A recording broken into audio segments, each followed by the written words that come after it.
आपल्याकडे कसं झिरो बघा, नाही तर काटा मारता, खूप भानगडी होता, राड्या होता पेट्रोल पंपवर. तर मित्रांनो, इथल्या गॅस स्टेशनमध्ये दारू सुद्धा भेटते, तुम्ही बघू शकता. अरे बाप रे, ये तो धोती खोल रहा है. नमस्कार मित्रांनो, तर कसे तुम्ही सर्व? आय होप तुम्ही सर्व बरे असाल. तर मित्रांनो, आजचा टॉपिक खूप इंटरेस्टिंग होणार आहे. जसं की तुम्ही टायटलमध्ये बघितलं, मला पेट्रोल पंप भरायचं होतं. मी विचार केला चला तुम्हाला पेट्रोल पंप दाखवू. तर मित्रांनो, चला आपण बघू एक्झॅक्टली इथे पेट्रोल पंप कसे असतात, इथे पेट्रोल पंपवर लोक काम करतात का, तसंच इथल्या पेट्रोलचा भाव काय एक्झॅक्टली, अमेरिकेत खरंच पेट्रोल स्वस्त आहे का की इंडियामध्ये स्वस्त आहे, ते आपण सर्व बघू. तर आपण जाऊया डायरेक्ट पेट्रोल पंपवर. माझ्या पहिल्या 2 ब्लॉगला प्रचंड जे प्रेम दिलं त्याबद्दल तुमचं खरंच मनापासून थँक्यू. तुम्ही जर आतापर्यंत व्हिडिओ बघितला नसेल, मी वरती लिंक देतो, तर प्लीज तुम्ही ती व्हिडिओ जाऊन बघा. A few moments later. तर मित्रांनो, आपण ज्या पेट्रोल पंपवर चाललोय ते माझ्या घरापासून 2 मिनिटाच्या अंतरावरच होतं. जर इंडियामध्ये मोजून 5 का 6 पेट्रोल पंप जास्त चालतात, जसं HP, हिंदुस्तान ऑइल, नंतर इंडियन ऑइल. पण इथे तसं नसतं. इथे कमीत कमी 100 ते 200 टाईपचे वेगवेगळे पेट्रोल पंप असतात. तुम्ही जर बघितलं तर हायवेला लागूनच हा पेट्रोल पंप आहे आणि तिकडे हवा भरायचं मशीन पण आहे. एंट्रीच्या इथेच त्यांनी भावसुद्धा लिहिला आहे की डिझेल कितीला आहे आणि गॅस कितीला आहे, त्याचे रेट पण तिथे लिहिले. या पेट्रोल पंपचं नाव आहे KC. जसं तुम्ही बघत असाल तर US मध्ये खूप सारे प्रकारचे पेट्रोल पंप असतात, पण KC हा आयोवा राज्यात खूप जास्त चालणारा पेट्रोल पंप आहे. तर मित्रांनो, इथे जर तुम्ही बघितलं तर इथं काम करायला कोणीच नाही. मी स्वतः आता गाडीतून उतरलो आणि मी आता फ्युल भरणार आहे. तर मी जेव्हा इंडिया होतो मी कधीच म्हणजे कधी खाली उतरलो नाही, फक्त पैसे द्यायचो आणि जस्ट लाईक का 100चं भरा 200चं भरा, तर त्या टाईपमध्ये इंडियामध्ये चालतं. पण इथे तुम्हाला स्वतः उतरावं लागतं आणि इथं असं काही झिरो बिरो बघायचं पण काही सीन नसतो. आपल्याकडे कसं झिरो बघा, नाही तर काटा मारता, खूप भानगडी होता, राड्या होता पेट्रोल पंपवर. पण तसं इथं काय नसतं. इथं फक्त तुम्ही कार्डमध्ये इथं क्रेडिट कार्ड नाही तर डेबिट कार्डमध्ये पे करायचं, असं हँडल पिक करायचा, ही जी खटके असते ना ही वरती करायची आणि सिलेक्ट करायचं तुम्हाला कोणत्या टाईपचं फ्युल पाहिजे. आता इथे जे आहे ते 3 टाईपचे फ्युल आहे. एक आहे 87, एक आहे 89 आणि एक आहे 91. म्हणजे भारीतलं, थोडं मीडियम भारी आणि एक एकदम भारीतलं. तर ॲव्हरेज जे साधं असतं त्याचा जो रेट आहे ते आहे $3.83, नंतरचा आहे 3.93, नंतरचा आहे 4.18. ज्या भारी गाड्या असतात ते भारीतलं फ्युल भरतात आणि ज्या इंजिनला नॉर्मल फ्युल चालतं तर ते आपण 87चं भरू शकतो. आणि इथे जर वरती बघितलं इथं दिसतं आपल्याला किती डॉलरचं आपण फ्युल भरतोय आणि हे आहे किती गॅलनचं फ्युल भरतोय.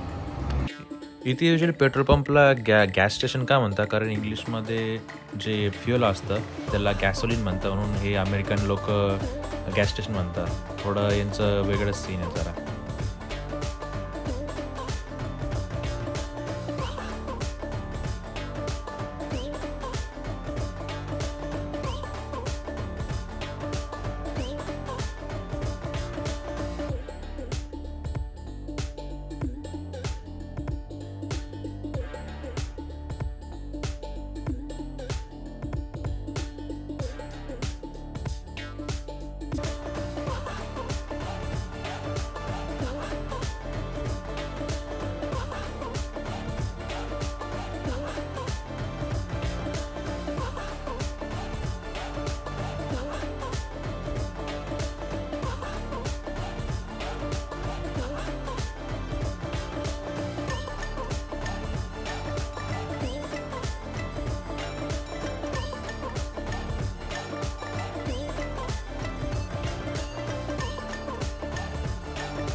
तर मित्रांनो, इथल्या गॅस स्टेशनमध्ये बिअरसुद्धा भेटते. तुम्ही बघितलं तर सर्वांच्या प्रकारचे ब्रँड यांनी ठेवलेले.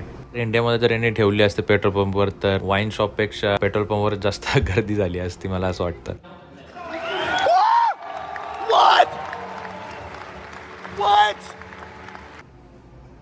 अमेरिकेमध्ये जर तुम्ही बघितलं तर मेडिकलमध्ये सुद्धा तुम्हाला दारू बियर भेटते आणि गॅस स्टेशनमध्ये पण तुम्ही आता बघता इथे पण सगळ्या प्रकारचे ब्रँड ठेवले. Not even beer, even vodka, rum, सर्व प्रकारचं तुम्हाला इथे आरामात भेटून जाईल. त्याचं मागचं लॉजिक काय ते त्याची मला आयडिया नाही, पण मला तरी असं वाटतं की त्यांना त्यांचा सेल वाढवायचा असेल, त्यामुळे ते कुठेच ठेवायला हाय करत नाही. ही मशीन आहे मित्रांनो, हे बर्फाचा गोळ्याचं मशीन आहे. इथे किसलेला बर्फ आणि फ्लेवर टाकून तुम्हाला ते देता नंतर इथे गोड चहा पण भेटतो, आईस टी. ही आहे fountain drink, Coca Cola, Pepsi, Mirinda इथे सर्व कपमध्ये भेटतं. हा जो सेक्शन आहे इथे सर्व कॉफी भेटते.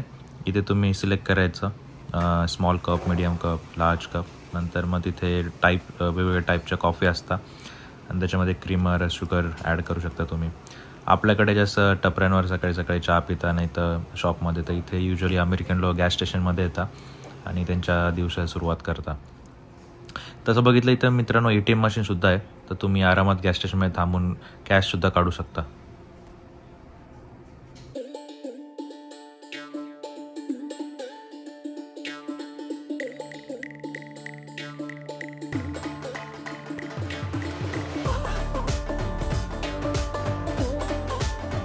तर मित्रांनो गेस वॉट की हे जे इथे ठेवलं ते काय असेल. तर हे आहे मित्रांनो बीफ पोर्क त्यांचे चॉकलेट. पोर्क म्हणजे साध्या भाषेत सांगायला झालं तर डुक्कर. तर हे लोक त्यांचे चॉकलेट पण खातात. तर इथं बघू शकता $4, $5 ते गमीज आपलं चॉकलेट कसं असतं तसं त्या टाईपचे चॉकलेट असतं यांचे. तर शेजारीच त्यांनी फुटाणे, नंतर शेंगदाणे, कुरकुरे त्या टाईपचं त्यांनी ठेवलं आहे तिथे. इथे जे ठेवलं आहे ते आहे सर्व गाडीला जे सामान लागतं, ऑइल, इंजिन ऑइल, ते सुद्धा इथे तुम्ही बघू शकता.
मित्रांनो माझ्यासमोर जर तुम्ही बघितलं तर इथे यांनी सर्व सिगरेटचे पाकिट पण ठेवले.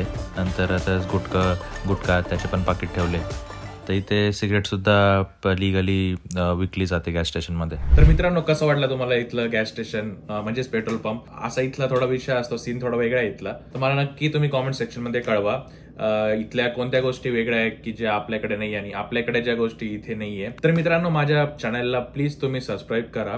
जे खाली बटन दिसतं तिथे फक्त क्लिक करा सो दॅट की आपली युट्यूबची फॅमिली पण मोठी होईल आणि मला पण खरंच मोटिवेशन येईल की चला मी अजून ब्लॉग बनवू शकतो. बेस्ट मधलं बेस्ट ब्लॉग मी तुमच्यासाठी घेऊन येईल आणि नवीन नवीन गोष्टी तुम्हाला एंटरटेन करत राहील. तोपर्यंत टेक केअर आणि थँक्यू.